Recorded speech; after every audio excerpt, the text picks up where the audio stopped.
I got called by the studio who asked me if I had heard of this band called One Direction, and a year and a half ago I was making a TV series in the UK, so I was there while they were literally exploding. They were becoming the biggest thing on earth at the time, and I was like, of course I've heard of them, and they said, would you like to come and meet with us about making a movie? And I was like, absolutely, yes, I would love to be there, because it's a really special time for them. Like, here they are, there's this band that's at a real dramatic crossroads as they're continuing to explode. Their rocket ship is still shooting through the stratosphere, and to kind of get to be there and be that fly on the wall is a really special thing.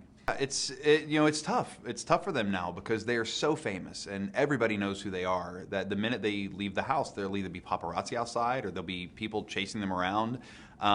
It's when they kind of go home to their hometowns that I think they have a little more semblance of normalcy. When like Harry goes back to Holmes Chapel and can stay in his mom and dad's house, and you see him in the end of the film mowing the grass at his house. So it's like, to do just something normal like that where nobody's bothering you is good for them, because it's what you and I would just do as part of our normal life, and for them, anything that can kind of root them back into a normal existence, I think they crave.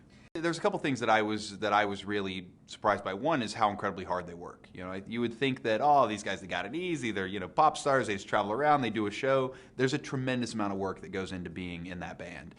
From doing press, recording a new album, going on tour. They're doing 134 dates around the world this year. I mean, it's a massive amount of work, and they're 19 to 21 years old.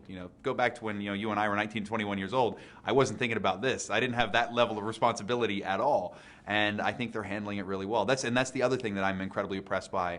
I am impressed by how grounded they are. That in the midst of all this success, they are still just ordinary guys in a very extraordinary situation.